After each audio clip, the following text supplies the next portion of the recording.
ஓம் மகிஷத் அஜாய் வித்மக சண்டகஸ்தாம் தன்னோ வாராகி பிரஜோதியாத். ஆஸ்ட்ரோ கிளீட்ஸ் நேயர்களுக்கு அடியேன் உங்கள் சிவயோகி சிவசக்திமான் சுவாமிகள் வணக்கத்தை தெரிவிச்சுக்கிறோம். இந்த பதிவுல குரு பயிற்சி பலன் தான் சொல்ல போறேன் 12 ராசிகளுக்கு. அதுல இது விசேஷமான குரு பயிற்சி. ஏனென்று சொன்னால் உச்சம் பெற்ற குருவா சொல்லப்படுகிறார். மிதுன ராசியிலிருந்து குரு பகவான் வருகின்ற 1/6/2026 அங்கிருந்து கடகராசியில வந்து அமர்கிறார். அவருடைய உச்ச வீடு அது சொல்லப்படுகிறது. அதனால பலன்கள் வித்தியாசமா இருக்கும். ஏனென்றால் அவர் அதீத சக்தியோடு விளங்கப் போகிறார். குருவுடைய இருக்கும் இடமும் சரி, பார்வை பலனும் நல்லபடி நடக்க போகுது. மதவாதிகள் ஒன்றிணைவார்கள், போர் பதற்றம் நீங்கும், விபத்துகள் குறையும், இயற்கை பேரழிவுகள்லாம் கண்டிப்பா கொஞ்சம் குறைஞ்சுதான் இருக்கும். எல்லாமே இந்த குரு பயிற்சியில நடக்க போகுது. அதனால ஆரம்பம் கஷ்டமா இருந்தாலும் முடிவு சுகம்னு சொல்றாங்க. அது மாதிரி தான் நடக்கும்.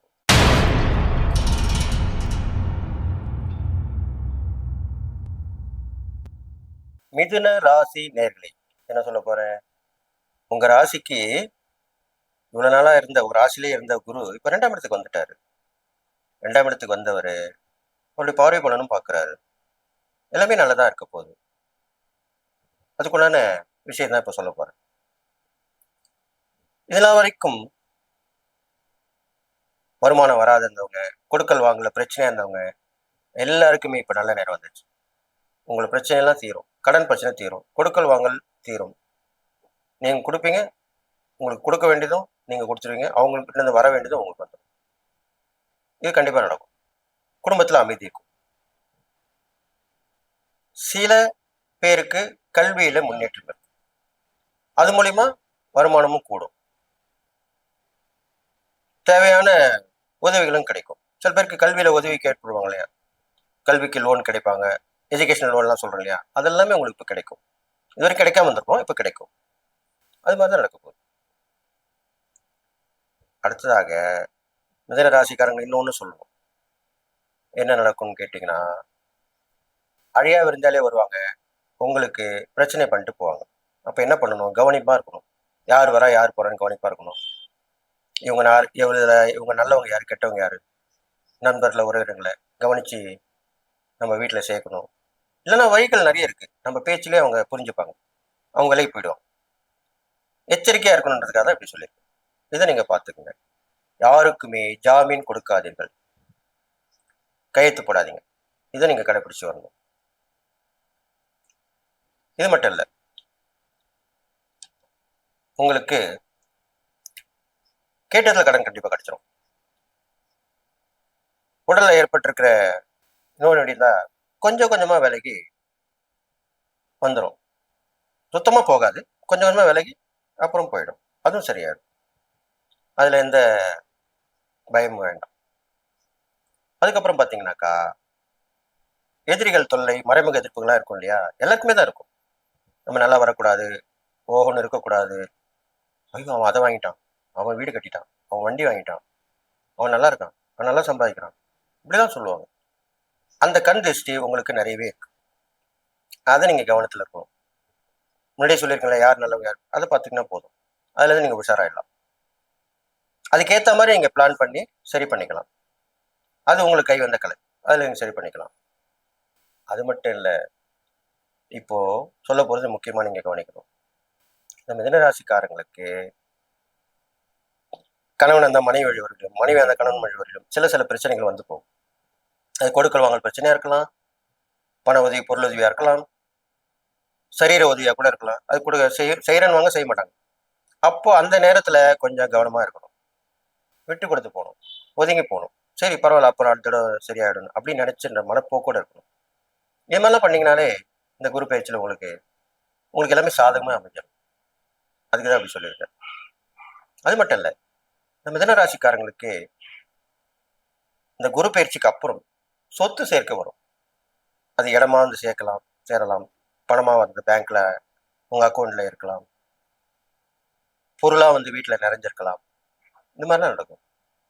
அப்போ இதுல என்ன சொல்லுவாங்க, எண்ணம் போல் வாழ்க்கைன்னு சொல்லுவாங்க இல்லையா, அது கரெக்டு தானே, அதுனே உங்களுக்கு நடக்க போகுது. அப்படிதான் நடக்கும். இதுக்கப்புறம் பார்த்தீங்கன்னாக்கா, உங்களுக்கு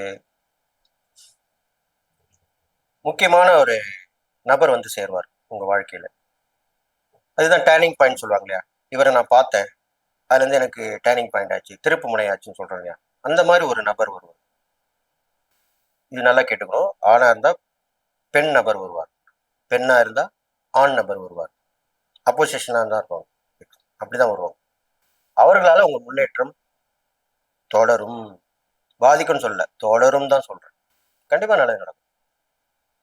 இப்போ கோயிலுக்கு போணும், வழிபடணும்னு நினைச்சுட்டு இருப்பீங்கல்ல, அப்ப என்ன பண்ணலாம்?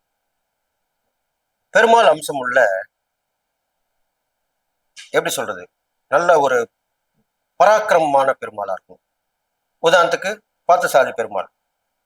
அவரை குருவா வழிபடலாம். பராக்கிரமக்காரர் சொல்லுவாங்க. போர் புரியும் தன்மை உள்ளவர் சொல்லலாம். பலசாலி சொல்லலாம். அப்படிப்பட்ட அந்த பெருமாள் அம்சம் கொண்டவங்களை வழிபட்டு வரணும். எப்போ வழிபடணும்? புதன்கிழமை வழிபடலாம், சனிக்கிழமை வழிபடலாம். புதன்கிழமை என்பது உங்கள் ராசிக்குரிய கிழமை. சனிக்கிழமை என்பது பொதுவாக சொல்லக்கூடியது. இது மாதிரி பண்ணிட்டு வரலாம். சரி, இது பண்ணிட்டேங்க. தான தர்மம்னு சொல்றோமே, அதுல ஏதாவது செய்யலாமா? கண்டிப்பா செய்யலாம். என்ன செய்யலாம்? சின்னஞ்சிறு குழந்தைகளுக்கு அவங்களுக்கு படிப்பு கல்விக்கும் நல்லா கேட்டுங்க. கல்வி அறிவும் உடுக்க உடை இந்த ரெண்டுமே கண்டிப்பா செய்யணும். அவங்களுக்கு உடுக்கிறதுக்கு உடை கொடுத்துடணும். படிப்புக்கு உதவி செய்யணும். இந்த ரெண்டும் முக்கியமா செய்யணும். உங்க ராசிக்குரிய பரிகாரம். இதை பண்ணிட்டா போதும். இது பண்ணா என்ன நடக்கும்? தீமை குறைந்து நன்மை நடக்கும். அவ்வளவுதான் விஷயம். அப்போ மிதனராசிக்காரர்களுக்கு இது நடக்குமா, அது நடக்குமா அப்படின்ற கவலை போய் இதுதான் நடக்கும், அதுதான் வரும் அப்படின்ற எண்ணம் உங்கள் வாழ்க்கையிலே வந்து போயிடும். உங்கள் வாழ்க்கையிலே வசந்தம் வீசப் போகிறது. இந்த குரு பயிற்சியால் கண்டிப்பாக நன்மை நடக்க போகுது. நல்லது மட்டும்தான் நடக்கும். கெட்டது வந்தாலும் வந்து சோடு தெரியாம போயிடும். இதெல்லாம் நீங்க யூகிச்சு தெரிஞ்சுக்கணும்.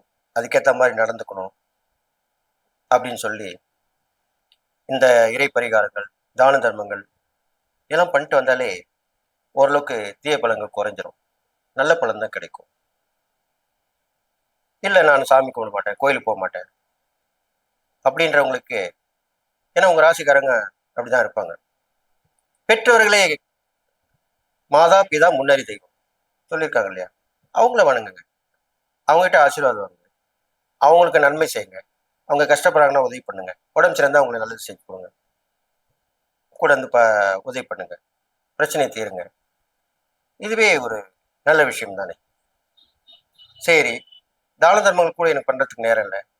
நான் அப்படிதான் என்னால் இருக்க முடியுது. எனக்கு மைண்ட் சரியில்லாம குழப்பமா இருக்கு. என்ன பண்ணலாம் அப்படின்னு கேட்டீங்கன்னா, உங்க நண்பர்கள் உறவினர்கள்லயே ஏழை எளியவர்கள் இருப்பாங்க. நம்ம கூட இருக்கிற சொந்தக்காரங்களையே எல்லாம் வசதியா இருக்கவங்களும் இருப்பாங்க, கஷ்டப்படுறவங்களும் இருப்பாங்க. நண்பர்களையும் நல்லா இருக்கவங்களும் இருப்பாங்க, கஷ்டப்படுறவங்களும் இருப்பாங்க. அவர்களுக்கு பண்ணுங்க. ஏன்னா நீங்க கொஞ்சம் ரொம்ப யோசிக்க மாட்டீங்க. வெளியே போய் பண்ணணும்னு நினைக்க மாட்டீங்க. அதுக்கு தான் அப்படி சொல்லிட்டு வரேன். அப்போ உங்க நண்பர்கள் உறவினர்கள் இருக்கக்கூடிய ஏழை எளியவர்களுக்கு கஷ்டப்படுறவங்களுக்கு உதவி பண்ணுங்க. அவ்வளவுதான் முடிஞ்சுச்சு. அப்ப இனிமே நல்லா தானே இருப்பீங்க. கண்டிப்பா நல்லா இருப்பீங்க அப்படின்னு சொல்லி நீங்க சிறப்போடு வாழ போறீங்கன்னு வாழ்த்தி விடைபெறுகிறேன். நன்றி, வணக்கம்.